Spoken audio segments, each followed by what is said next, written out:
Lamentablemente antes de ayer falleció Pritchard Colón, un exboxeador puertorriqueño el cual abandonó el mundo del boxeo debido a una lesión que tuvo en un combate. Una lesión muy grave que le dejó daños cerebrales. Pero es que aparte esta historia es muy injusta porque todo fue por culpa de dos personas que para mí son los dos principales culpables, que son el árbitro y el rival de aquel combate. Y sin duda me parece una historia muy injusta porque ni el rival ni el árbitro tuvieron consecuencias legales después de aquel combate. Yo esta historia ya la conocía, la había escuchado hace ya mucho tiempo, pero hoy voy a reaccionar a un vídeo en el que cuenta más detalladamente todo lo que ocurrió, en el que, bueno, también pues escucharemos sobre la vida de Pritchard Colón, más detalles sobre su vida, más una biografía.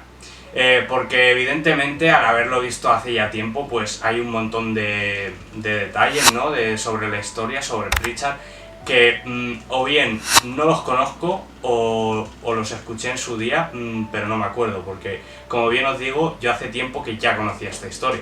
De todas maneras, después de este vídeo también voy a traer otro en el que reaccionaré a combates suyos de antes de, bueno, de haber sufrido aquella lesión, de cuando estaba en su prime, por así decirlo. Descansa en paz, Pritchard. Mi más sentido pésame a toda la familia y a toda la gente cercana.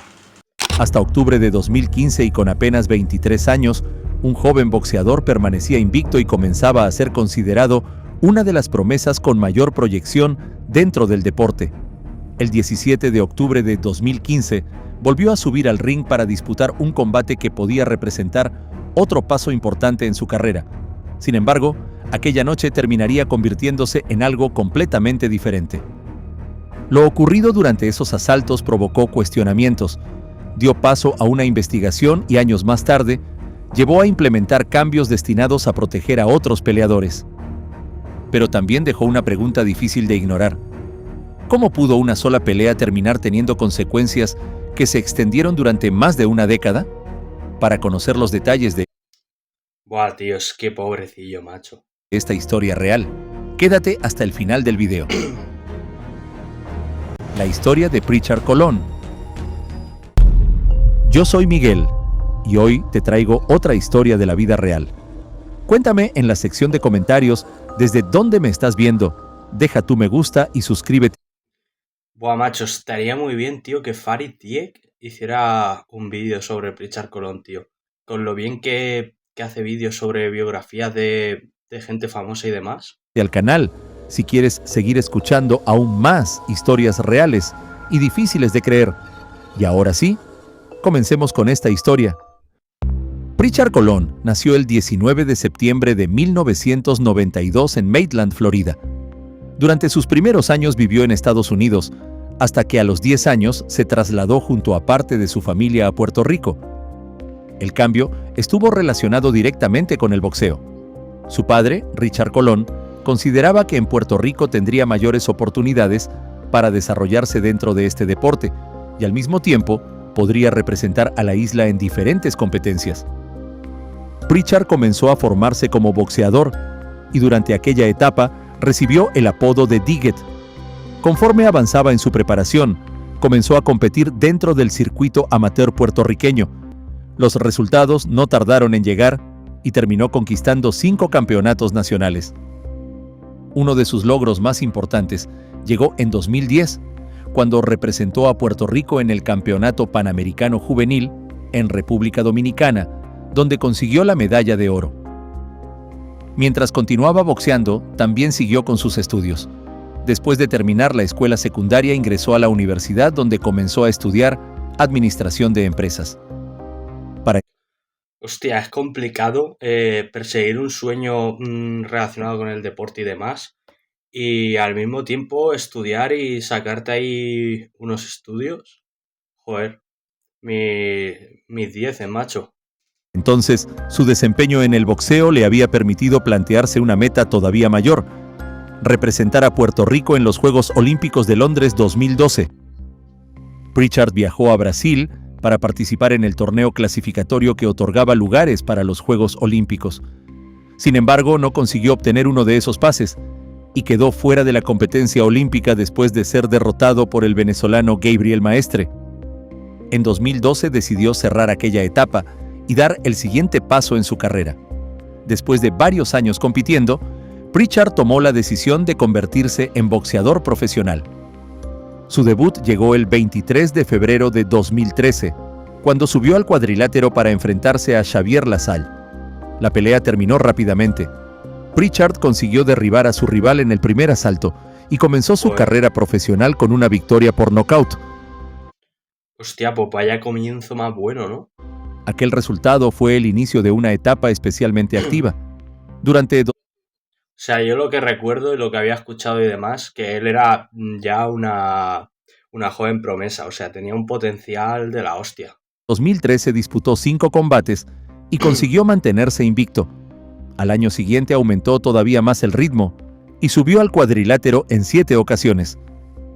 Con cada nueva pelea fue ampliando su récord y comenzó a llamar la atención por la cantidad de combates que conseguía terminar antes de llegar a las tarjetas de los jueces. Su carrera avanzaba rápidamente y las expectativas alrededor de su futuro dentro del boxeo profesional también comenzaron a crecer. Durante 2015 mantuvo ese mismo ritmo. Para septiembre de aquel año recibió la oportunidad de enfrentarse a Vivian Harris. El combate se celebró el 11 de septiembre de 2015 en Toronto, Canadá. Desde los primeros asaltos, Pritchard consiguió imponer su ofensiva hasta que en el cuarto round logró terminar la pelea y quedarse con otra victoria por nocaut. Con aquel resultado, su récord profesional aumentó a 16 victorias consecutivas, 13 de ellas por nocaut, sin haber sufrido todavía ninguna derrota. A sus 20... O sea, que en su primera derrota, tío, ya fue la primera derrota que había tenido y la que terminó de esa manera, tío. 2 años, Pritchard había conseguido avanzar rápidamente desde su debut profesional y comenzaba a ser considerado uno de los prospectos puertorriqueños con posibilidades de continuar escalando dentro de su división. Poco después de su victoria contra Vivian Harris, apareció la posibilidad de que Pritchard volviera a pelear. El combate no estaba originalmente dentro de sus planes, pero terminó concretándose después de que otro boxeador tuviera que retirarse por motivos médicos.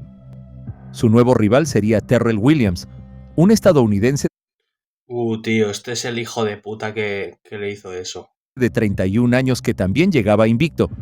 La pelea estaba programada a 10 asaltos y para Pritchard representaría su quinto combate de aquel año y el tercero en un periodo de aproximadamente 3 meses. Cuando llegó la noche del combate, Pritchard tenía 23 años y acumulaba 16 victorias sin derrotas, mientras Williams llegaba con 14 triunfos consecutivos. Desde los primeros asaltos comenzaron los problemas. Pritchard reclamó en diferentes ocasiones al árbitro por los impactos que estaba recibiendo en la parte posterior de la cabeza. Es que, tío, vamos a ver, yo os aviso antes de nada de que yo de boxeo, pues no tengo ni puta idea, no he hecho boxeo en mi vida. A lo mejor he visto alguna peleilla o algo de Mike Tyson, de Muhammad Ali o algo, lo típico, no sé. Pero yo no tengo ni puta idea. Pero ahora, ¿tú tienes así enganchado a tu rival, tío? Desde los primeros asaltos comenzaron como lo tenía enganchado el tío este a Pritchard, y o sea... Tío, los problemas. Pritchard reclamó en diferentes ocasiones al árbitro por los impactos. O sea, tú lo tienes así enganchado, tío, y yo qué sé, lo intentas apartar o algo, intentas tenerlo de frente, porque, tío, obviamente es que si lo tienes así, no le debes dar ahí en la parte trasera, tío, de la cabeza. O sea, es que, vamos a ver, yo puedo entender que en un momento dado de calentón, de estar ahí peleando, eres boxeador y te sale automático el dar un puñetazo y de todo, se te pueda escapar, pero yo qué sé, yo rápidamente rectificaría si se me llegase a escapar un puñetazo en una parte delicada, porque, vamos a ver, es que no hay que ser un médico súper experto para saber lo peligroso que es dar un golpe en la parte posterior de la cabeza. Pero es que ahora vais a ver cómo el tío de verdad le da varios golpes. Que estaba recibiendo en la parte posterior de la cabeza, una zona en la que los golpes no están permitidos dentro del boxeo. Incluso Y esa es otra, o sea, encima no está permitido y te pueden sancionar, se puede acabar ahí el combate por eso. llegó a señalar directamente su nuca para intentar llamar su atención. Una situación similar ocurrió durante el segundo asalto. Pritchard conectó un golpe de derecha al rostro de Williams y durante el intercambio recibió un impacto en la parte posterior de la cabeza que terminó enviando. Míralo, tío, o sea, de verdad, el tío no se da cuenta de lo que está haciendo, tío, de los golpes, dónde se los está dando y de todo. O sea, es lo que os digo, que puedo llegar a empatizar de que no lo hagas a posta y te salga así, pero varios sin pararte a rectificar de por un momento decir, a ver, ¿qué estoy haciendo? Voy a intentar, joder, pues quédate sin dar un golpe. Yo ahora mismo veo una pelea de Ilia Topuria y yo no veo a Ilia Topuria cuando tiene al otro así de espaldas, que tiene la oportunidad de darle ahí en la nuca, es que no lo ve hacerlo, se contiene y simplemente no le da, se espera a aprovechar el momento de tenerlo de frente para ya darle. Pues este tío, te das cuenta de lo mal boxeador que era. Yo no sé cómo es que venía de no sé cuántas victorias, 14 creo que ha dicho, invicto. Yo de verdad que pienso que es de ser muy mal boxeador no ser capaz de esperarte a colocarte en cierta posición, a que esté el oponente de frente y así poder darle, que como loco, así desesperado, aprovechas cualquier oportunidad para darle un puñetazo, como si tiene que ser por la nuca. De verdad que es que vaya mierda de boxeador, tío, se hace eso. Solo a la lona. Sin embargo, el árbitro consideró que se había tratado. Bueno, y es que el tema del árbitro, o sea, está viendo que se hacen varias ocasiones y en vez de terminar ahí la pelea o descalificar al tío, continuó. De un resbalón. O sea, no dijo nada, simplemente dejó seguir, tío. Es una barbaridad. Tanto el árbitro como el rival, es que de vergüenza. Y la pelea continuó. Con el paso de los rounds, el enfrentamiento fue aumentando de intensidad. En el quinto, fue Pritchard quien cometió una infracción al conectar un fuerte golpe por debajo del cinturón que hizo caer a Williams. El árbitro consideró que la acción... Esto lo recuerdo, o sea, como le estaba dando los golpes ilegales y Pritchard ya se estaba cabreando como es lógico, le dio un puñetazo fuerte en los huevos, como tú me das golpes ilegales, pues yo te voy a dar otro a ti. Pero claro, es que sigue sin ser lo mismo porque tú ahora mismo, pues obviamente duele mucho un puñetazo ahí en los cojones, pero es un dolor que luego se acaba pasando. Un golpe en la nuca, o bueno, no fue exactamente en la nuca, fue un poco más arriba, lo que se conoce como un golpe de conejo. Eso ahora mismo es que te puede dejar secuelas muy graves, como fue lo que le acabó pasando a Pritchard. Había sido intencional y decidió descontarle 2 puntos. Y al Williams no le descontó ningún punto, tío, por los golpes esos de conejo. Williams permaneció durante unos momentos en la lona debido al dolor, y cuando consiguió levantarse, hizo hacia Pritchard un gesto con su guante, simulando un corte sobre el cuello. El árbitro intervino, le advirtió que no tomara represalias y finalmente ordenó que ambos continuaran. La pelea siguió avanzando y con ella también continuaron los golpes en la parte posterior de la cabeza. En el séptimo asalto, mientras Pritchard estaba girando, es que qué barbaridad, tío. Pero es que ha ido con rabia ahí, con todas sus fuerzas, qué barbaridad, tío. Williams con... Coño, es que de verdad te puede joder muchísimo. Puedes estar cabreado con alguien porque te haya dado un golpe ahí ilegal que te haya causado mucho dolor. Pero, tío, ahí es que tienes que ser consciente de que a esa persona dándole un mal golpe, tío, como si es de frente en la nuez, aquí en el cuello, es que hasta lo pueden matar, tío, lo dejas paralítico, es que le causas daños cerebrales. Es que tienes que pensar en eso, tío.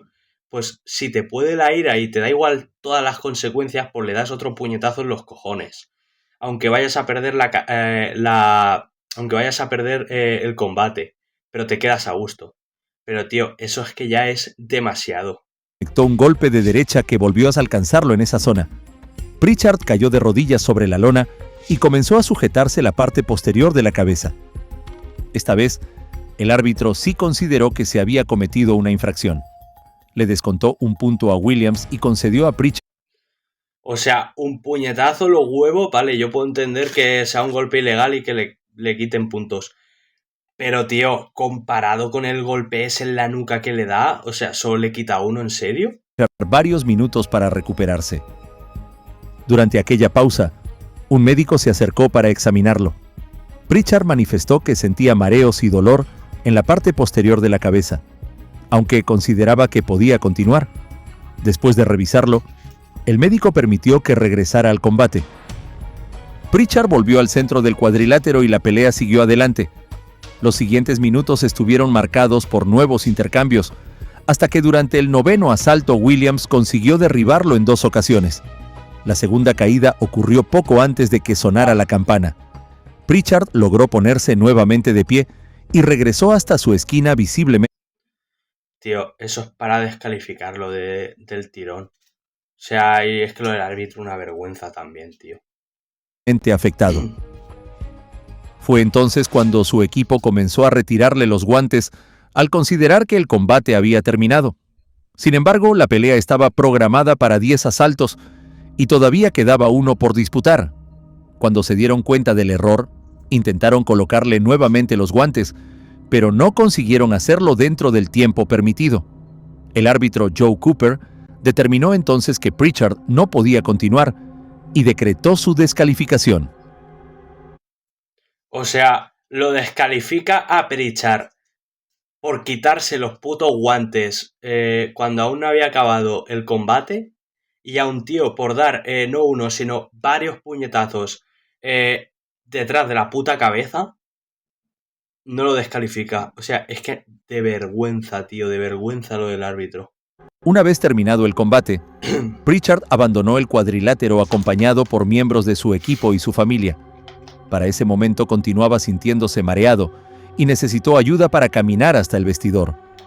Su estado empeoró poco después. Ya en el camerino comenzó a vomitar y finalmente perdió el conocimiento, por lo que fue necesario solicitar asistencia médica y trasladarlo de emergencia al hospital. Pritchard ingresó al hospital, donde los médicos realizaron una tomografía que reveló una grave lesión en su cabeza. Presentaba un hematoma subdural, una acumulación de sangre entre el cerebro y una de las membranas que lo recubren. La situación requería una intervención inmediata. Los médicos realizaron una cirugía de emergencia para retirar parte de su cráneo, evacuar la sangre acumulada y reducir la presión provocada por la inflamación cerebral. Después de la operación, Pritchard permaneció en coma y su condición era crítica. Durante aquellos...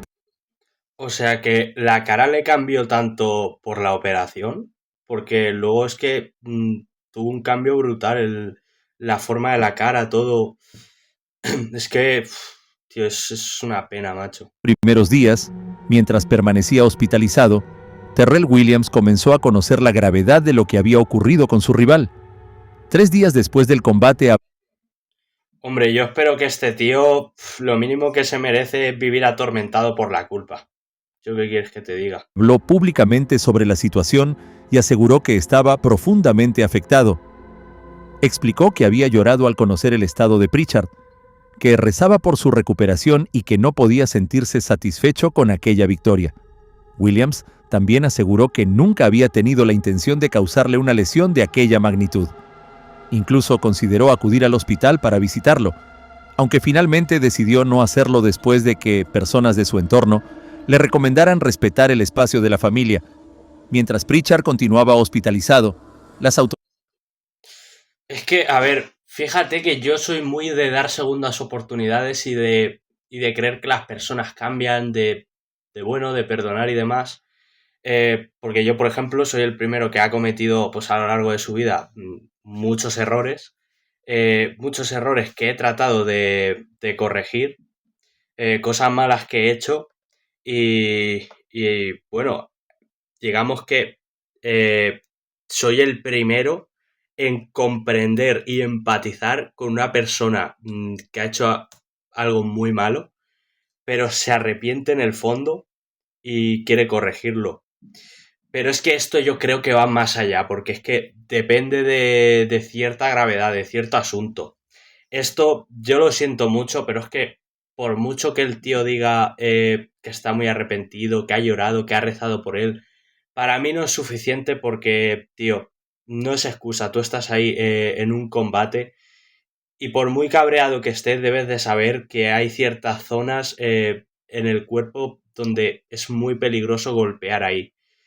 Y es que no, es lo que decía antes, que puedo comprender el primer golpe, pero es que cuando ya van varios, porque con uno no es suficiente para acabar de esa manera. O sea, es que ya varios, tío, que eso ya sí que hace que acabes muy mal. Varios sí que los puedes controlar, tío. Si das varios golpes ya, es que, mira que yo el primer golpe te lo puedo comprar, pero varios, eso es ir muy malintencionado. Puede que pensases que no llegaría al estado en el que acabó, pero sabías que jodido iba a estar y que iba a ser mucho más fácil ganarle a base de darle golpes ahí.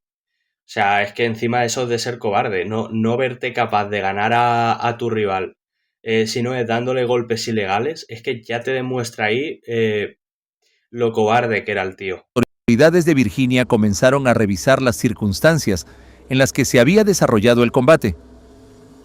El 21 de octubre, el Departamento de Regulación Profesional y Ocupacional de Virginia confirmó que realizaría una investigación sobre lo ocurrido. La revisión incluía las acciones del árbitro, del médico ubicado junto al cuadrilátero y de otros participantes responsables de supervisar la pelea. Con el paso de las semanas logró estabilizarse lo suficiente como para comenzar una nueva etapa de atención médica. El 12 de noviembre de 2015 fue trasladado desde el Hospital de Virginia hasta Atlanta, a un centro especializado en el tratamiento y rehabilitación de personas con lesiones cerebrales y de médula espinal. Para entonces continuaba en coma, aunque podía respirar por sí mismo. Mientras Pritchard permanecía internado, la investigación iniciada en Virginia continuó revisando lo ocurrido durante el combate.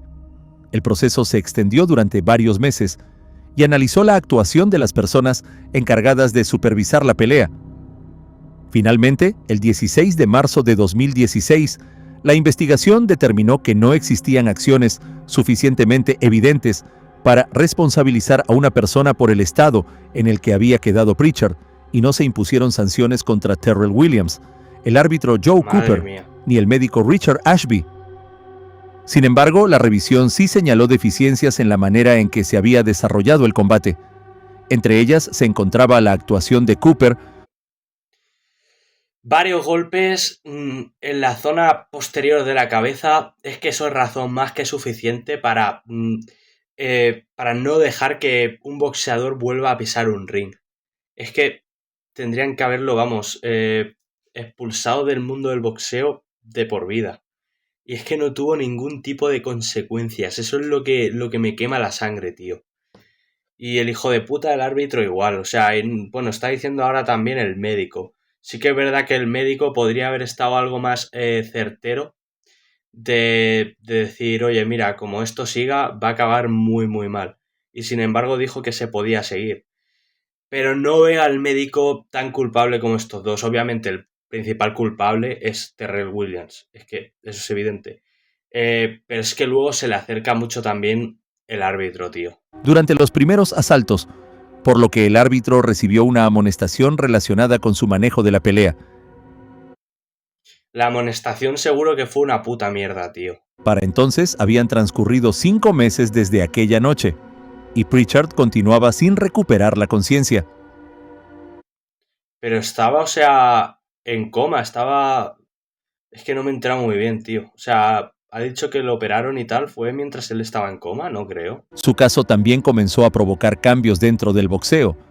A comienzos de 2016, el Consejo Mundial de Boxeo decidió reforzar las medidas relacionadas con los golpes en la parte posterior de la cabeza, una acción prohibida por el riesgo que representa para los peleadores. O sea, estaba antes permitido. Pero ¿cómo cojones... ¿Cómo cojones puede estar permitido algo así, tío? No creo, sería ya un golpe ilegal de por sí. Solo que si lo dabas, pues el castigo no sería tan grande porque solo le quitó un punto. Bueno, cuando se dio cuenta de uno de los golpes, porque es que le dio varios. La iniciativa terminó siendo conocida como la Regla Pritchard-Colón y buscaba establecer una política de mayor control frente a este tipo de golpes y una intervención más estricta de los árbitros cuando se produjeran estas infracciones. Mientras estas discusiones se desarrollaban dentro del boxeo, Buah, es que le cambia el aspecto por completo, tío. Y luego como que le costaba andar, moverse, se quedó como tetrapléjico, tío. su familia continuaba concentrada Aparte que es que era, tío, prácticamente como si hubiera vuelto a nacer. Porque ya le costaba hablar, entender las cosas, su cerebro eh, se había como subdesarrollado, ¿no? Había como ido hacia detrás, como es que literalmente como si hubiese vuelto a nacer. en su recuperación. Después de permanecer durante varios meses en el Bueno, cuando ha dicho lo de que perdió la conciencia, imagino que no se refería a que estuviera en coma, o sea, que ya se despertaría, pero la conciencia que no era consciente de todo, no recordaba nada del pasado y pues no sabía diferenciar ciertas cosas, es que es lo que digo, como, tío, como si hubiese vuelto a nacer. Es que es que hasta la cara, tío, le cambia por completo. No sé si es porque debido a su estado de no poder hacer actividad física y tal, cogió peso y por eso la forma de la cara le cambió y demás. O por la operación que le hicieron que también se la cambió en parte. Supongo que es todo ese cúmulo de cosas. O sea, no sé, tío, es una pena porque además él era un chico que estaba muy en forma, estaba bastante definido, que era musculoso y aparte, pues de cara no era nada feo. Y, y de repente, tío, lo ves que no puede ya caminar, hacer ningún tipo de ejercicio y es que es una pena muy grande, tío. Centro de Rehabilitación de Atlanta, los médicos determinaron que Pritchard se encontraba suficientemente estable para continuar recibiendo cuidados fuera de la institución. El 25 de mayo de 2016, fue trasladado en una ambulancia aérea hasta Orlando, Florida, para vivir en la casa de su madre. A partir de entonces, buena parte de sus cuidados y terapias quedaron en manos de su familia, que tuvo que adaptar su rutina y el espacio de la vivienda a sus nuevas necesidades. Durante los meses siguientes comenzaron a observar algunas respuestas. Su familia realizaba diferentes terapias mientras seguía pendiente de cualquier cambio en su condición. Para diciembre de 2016, su padre explicaba que Pritchard permanecía estable.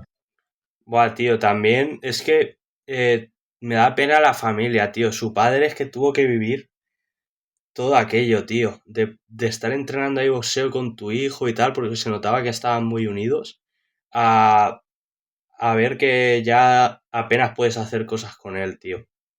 Obviamente lo quieres igual, estás dispuesto para él, le ayudas, le cuidas todo lo que haga falta, pero hombre, es innegable que te da pena el hecho de ya no poder hacer ciertas cosas que hacías antes, ya no te puedes comunicar de la misma manera con él. Y comenzaba a reaccionar de determinadas maneras ante las personas que tenía alrededor. Richard contó que cuando su hijo lo veía, su expresión cambiaba e intentaba hablar. Eran respuestas todavía limitadas, pero representaban una diferencia respecto a los meses anteriores. En 2000, Buah, yo sinceramente, si soy Terrell Williams, tío, y veo cómo ha quedado así alguien por mi culpa, yo sinceramente, ya sé que esto va a sonar muy extremo, muy frío, pero yo es que creo que no podría superarlo, tío. Caería en una depresión profunda. Si lo estoy, me está dando pena, me estoy sintiendo mal, viéndole al pobre cómo quedó y tal, es que no me quiero ni imaginar si todo eso fuese por mi culpa. Yo no sé qué ha sido a día de hoy del Williams. O sea, es que no me gusta desearle nada mal a nadie, tío. Solo puedo decir que yo en su situación tendría una depresión muy, muy tocha. Además que yo soy una persona que se come muchísimo la cabeza.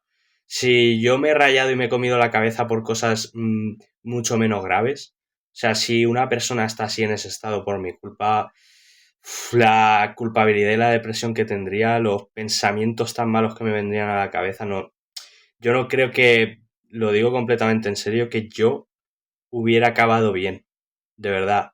Sinceramente, no creo que hubiera aguantado mucho con ello, si yo fuera Terrell Williams. 17, la familia de Pritchard decidió llevar el caso ante los tribunales. El 3 de mayo, sus padres, junto con Sean Bogle, presentaron una demanda civil relacionada con las lesiones que había sufrido durante el combate. La acción estaba dirigida, entre otros, contra Richard Ashby, el médico que lo examinó aquella noche.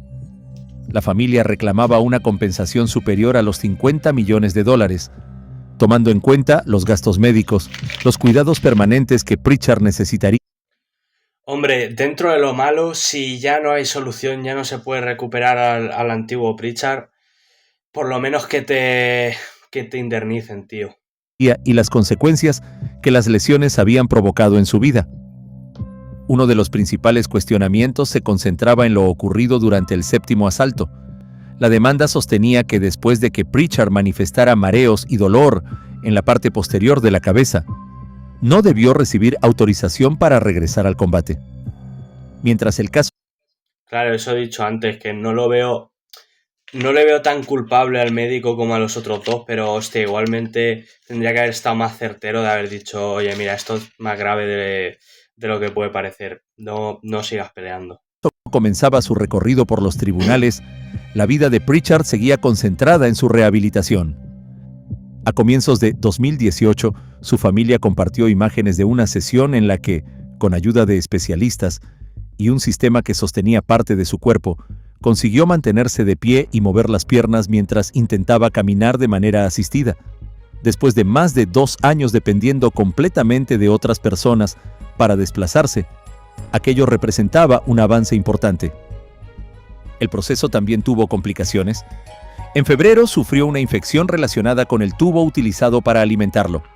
El dispositivo se desplazó y los médicos tuvieron que estabilizarlo temporalmente con un catéter mientras resolvían la situación.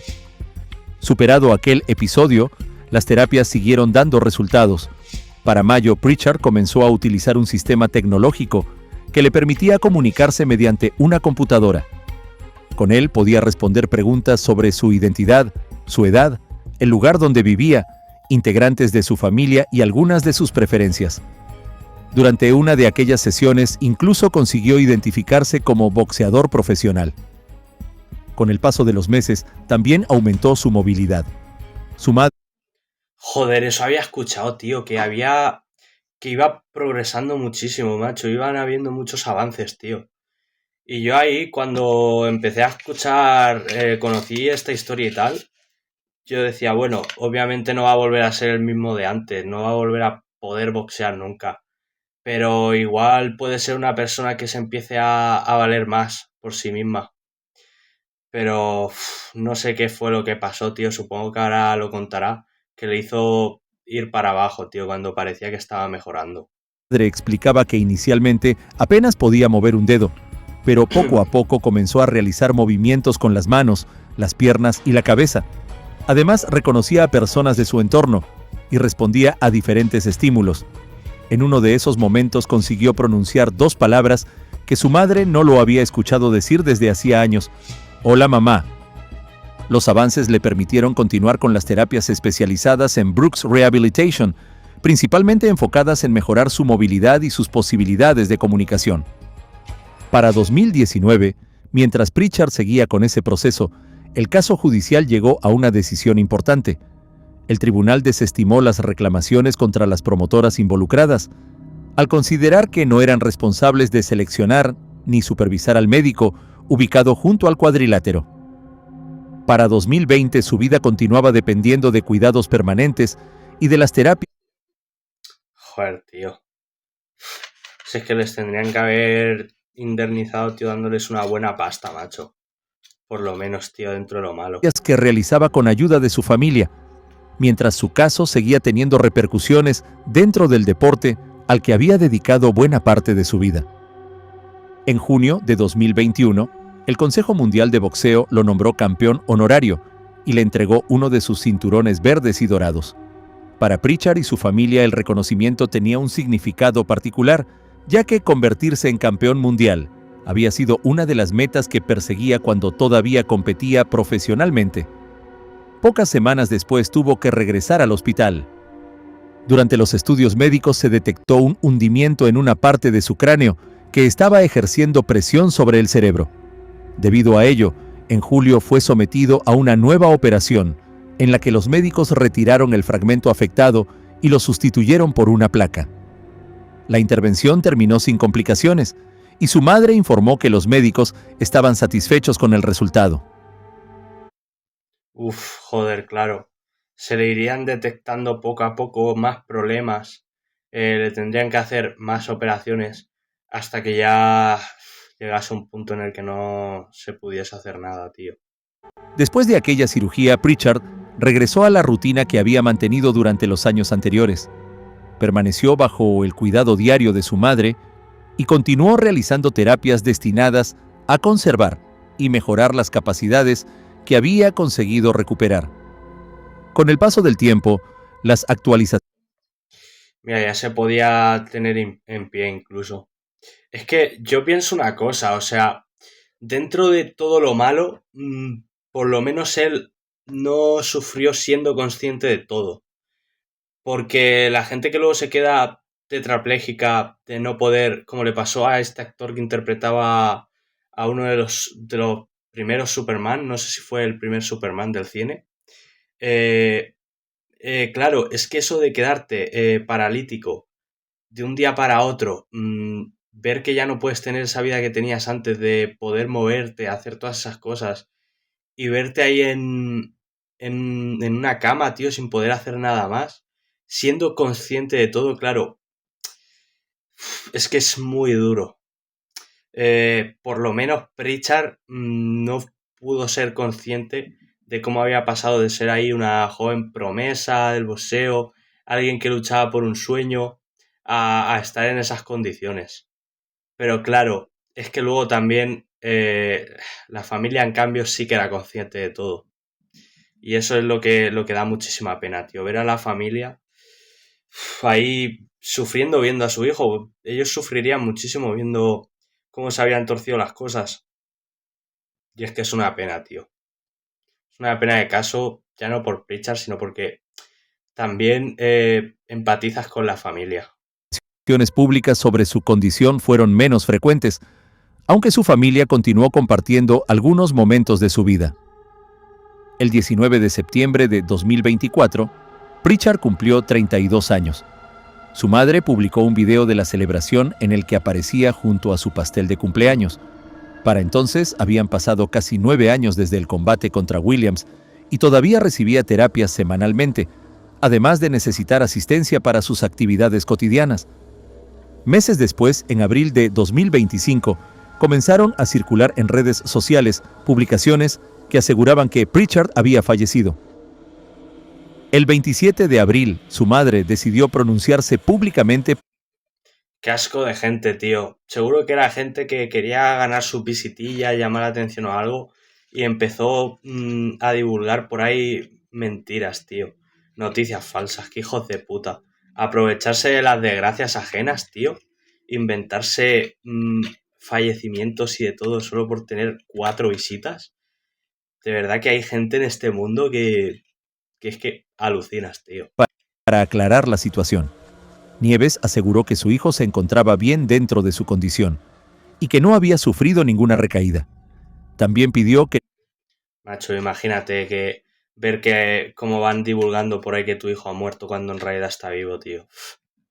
También, vaya fuerza mental la de los padres también, tío.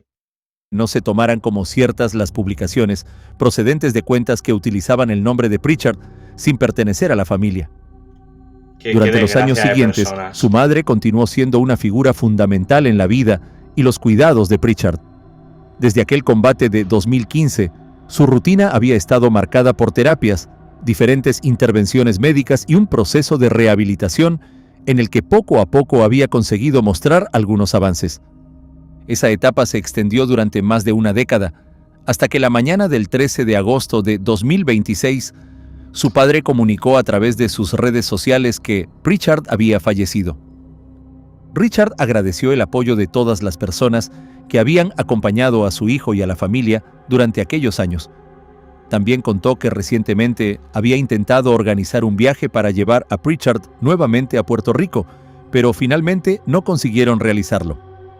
La noticia rápidamente comenzó a generar reacciones dentro del mundo del boxeo. Diferentes organismos y personas relacionadas con el deporte publicaron mensajes en su memoria y expresaron sus condolencias a la familia.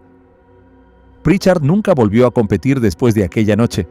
Sin embargo, su nombre permaneció vinculado al boxeo durante los años siguientes, no solamente por lo que había conseguido dentro del cuadrilátero, sino también porque su caso terminó impulsando cambios relacionados con la seguridad de los peleadores. El caso de Pritchard Colón dejó una realidad difícil de ignorar. Una pelea puede terminar cuando suena la última campana, pero las consecuencias de lo que ocurre dentro del cuadrilátero pueden extenderse mucho más allá de esos minutos. Después de aquella noche hubo una investigación, cuestionamientos y nuevas medidas de seguridad. El boxeo pudo revisar lo ocurrido, modificar algunas de sus prácticas y continuar organizando combates. Para Pritchard y su familia no existió esa posibilidad de simplemente seguir adelante. Durante más de una década, su vida estuvo marcada por terapias, intervenciones médicas y cuidados permanentes. Todo mientras su familia intentaba recuperar poco a poco pequeñas partes de la independencia que había perdido.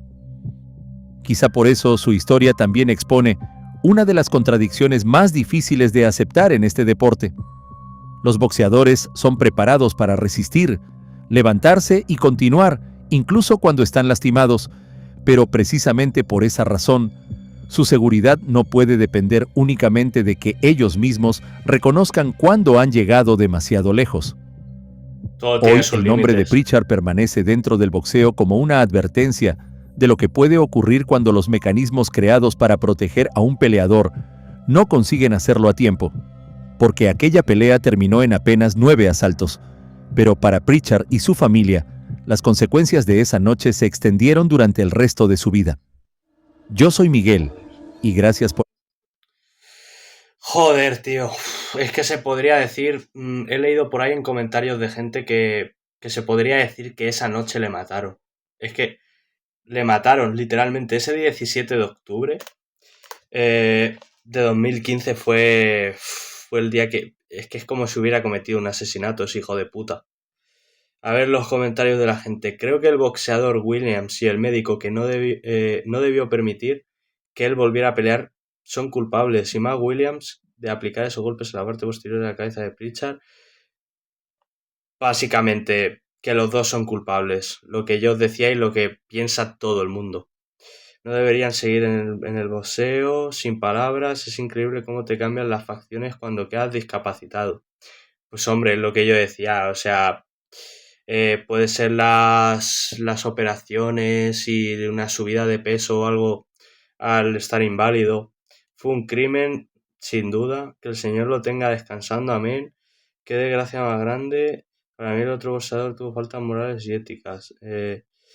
Bueno, básicamente lo mismo, tío. Lo de que hay que sancionar, ¿no veis como dicen aquí? Hay que sancionar al árbitro y a... Bueno. Es que esta es una historia que obviamente le va a afectar a todo el mundo, pero desde mi punto de vista a quien más le va a afectar eh, es a las es a la gente en general, mujeres y hombres, que luchan por perseguir un sueño, que entrenan, se lo curran, viven con esa ilusión, ya sea de cualquier tipo, o sea, cualquier tipo de sueño, da igual el que sea, pero sobre todo si nos adentramos en el deporte, alguien que quiere ser futbolista profesional, eh, una mujer que quiere ser tenista profesional, cualquier otro deporte, ¿no? O bueno, ¿por qué no una mujer que quiere ser futbolista profesional? Alguien que quiere ser basquetbolista, llegar muy lejos, ser el próximo Michael Jordan. Pritchard era otro que luchaba por un sueño, por ser el próximo Mike Tyson. Y, y al final es que hay momentos, cosas en la vida, obstáculos que es que por mucho que entrenas, lo das todo, no, no puedes superar. Hay veces que un sueño se frustra y es que no depende de ti. En este caso es algo demasiado grave. O sea, porque se puede poner el ejemplo de un futbolista que tiene una lesión cuando su carrera está despegando y no puede volver a jugar al fútbol. Pero es que esto ya no es no poder volver a hacer boxeo, es no poder volver a hacer muchas otras cosas. Por eso digo que esto en general le va a afectar obviamente a cualquier persona que escuche esta historia, pero sobre todo a alguien que esté persiguiendo un sueño, que entrene, esté en forma y de todo, porque quiera ser un profesional del deporte y vea cómo a este pobre chico que daba todo, entrenaba y que era un tío tan disciplinado, se le frustró por terceras personas un sueño, tío. Es una pena muy grande. Pero bueno, yo lo único que puedo hacer es darle mi más sentido pésame a la familia, aunque yo sé que no van a ver jamás este vídeo. Pero sin embargo, este vídeo al que al que acabo de reaccionar y tal, pues probablemente lo vean, ¿no? Yo, si estuviera en la situación de la familia, por curiosidad vería vídeos y demás que hayan hecho en memoria de mi hijo. Pero nada, con mi vídeo yo sé que no se van a topar. Pero bueno, el próximo vídeo yo tengo claro va a ser reaccionando a los mejores combates de Pritchard Colón. Obviamente es que en este vídeo no lo voy a hacer porque va a quedar, bueno, demasiado largo y esto ha sido solo para conocer más la historia de Pritchard. Nada, un saludo y nos vemos en el próximo vídeo.